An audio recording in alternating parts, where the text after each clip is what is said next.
ಇನ್ನು justice for Swati ಹಾವೇರಿಯಲ್ಲಿ love ಜಿಹಾದ್ಗೆ ಯುವತಿಯೊಬ್ಬಳು ಮೃತಪಟ್ಟಿರ್ತಕ್ಕಂಥ ಘಟನೆಗೆ ಸಂಬಂಧಪಟ್ಟಂತೆ ಈಗ ದೊಡ್ಡ ಅಭಿಯಾನ ಸ್ಟಾರ್ಟ್ ಆಗಿದೆ. ಹಾವೇರಿಯಲ್ಲಿ ಲವ್ ಜಿಹಾದ್ಗೆ ಹಿಂದೂ ಯುವತಿ ಬಲಿಯಾಗಿರುವ ಪ್ರಕರಣ. ಸ್ವಾತಿಯ ಹತ್ಯೆ ಮಾಡಿದ್ದು ಒಬ್ಬರಲ್ಲ ಮೂವರಂತೆ.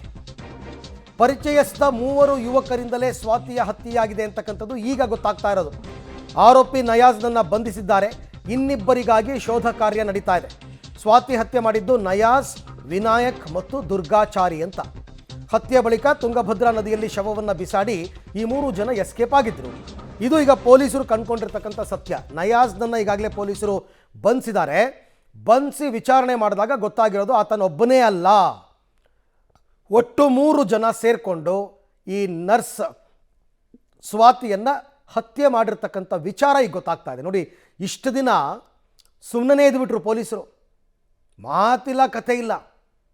ಯಾವಾಗ ಜಸ್ಟಿಸ್ ಫಾರ್ ಸ್ವಾತಿ ಅಂತ ಶುರುವಾಯಿತೋ ಇವತ್ತು ಹೋಗ್ಬಿಟ್ಟು ಇವನ್ನ ನಯಾಜ್ನನ್ನು ಅರೆಸ್ಟ್ ಮಾಡ್ಕೊಂಡು ಬಂದಿದ್ದಾರೆ. ಇನ್ನಿಬ್ಬರಿಗೋಸ್ಕರ ಈಗ ಹುಡುಕ್ತಾ ಇದ್ದಾರಂತೆ. ಅವರಿಬ್ಬರು ತಲೆ ತಪ್ಪಿಸ್ಕೊಂಡಿದ್ದಾರೆ. ಅಂದರೆ ಏನೋ ದೊಡ್ಡ ಮಟ್ಟದ ಇದೇನೋ ನಡೆದಿದೆ, ಇಲ್ಲಿ ಹುನ್ನಾರ ನಡೆದಿದೆ. ಮೂರು ಜನ ಸೇರಿಕೊಂಡು, ಈ ಮೂರು ಜನ ಪರಿಚಯಿಸ್ತಾರೆ. ಅವ್ರ ತಾಯಿನೇ ಮಾತನಾಡ್ತಾ ಹೇಳ್ತಿದ್ರು, ನಯಾಜ್ ಗೊತ್ತು ನನಗೆ ಅಂತ ಸ್ವಾತಿ ಹೇಳ್ತಿದ್ಲು ಅಂತ.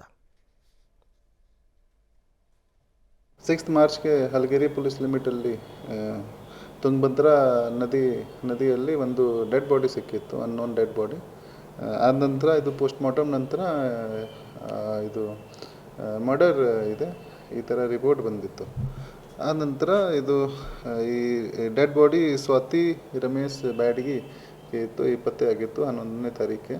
ಆ ನಂತರ ಇಮಿಡಿಯೇಟ್ಲಿ 3 ಟೀಮ್ ಮಾಡಿ ಇದು ಟೆಕ್ನಿಕಲ್ ಅನಾಲಿಸಿಸ್, CDR ಅನಾಲಿಸಿಸ್ ಎಲ್ಲ ಮಾಡಿದೆ.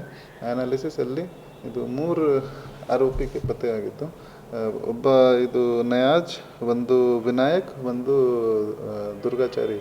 ಈ 3 ಜನ 3ನೇ ತಾರೀಕಿಗೆ ಈ ಸ್ವಾತಿಗೆ ಇದು ರಾಣೆಬೆನ್ನೂರು ಕಡೆ ತಗೊಳ್ಳಿ ಮತ್ತು ಅಲ್ಲಿ ಮಾತಾಡಿದರು ಮತ್ತು ಕೆಲವು ವಿಷಯ ಬಗ್ಗೆ ಇದು ಇಶ್ಯೂ ಆಗಿತ್ತು. ಆದ ನಂತರ ಇದು 3 ಜನ ಇದು ಮರ್ಡರ್ ಮಾಡಿ ಇದು ಒಂದು ಗಾಡಿಯಿಂದ ಇದು ಡೆಡ್ ಬಾಡಿಗೆ ತಗೊಳ್ಳಿ. ಈಗ ಅಂಶುಕುಮಾರ್ ಅವರು SP ಮಾಹಿತಿ ಕೊಡ್ತಾ ಇದ್ದಾರೆ. ಇಷ್ಟು ದಿನ 3ನೇ ತಾರೀಕು ಆಗಿದ್ದು, ಇವತ್ತು ಡೇಟ್ 14. 11 ದಿವಸದಿಂದ ಏನು ಮಾಡ್ತಿದ್ರು ಇವರು ಅಂತಕ್ಕಂಥದ್ದೇ ಗೊತ್ತಾಗ್ತಾ ಇಲ್ಲ.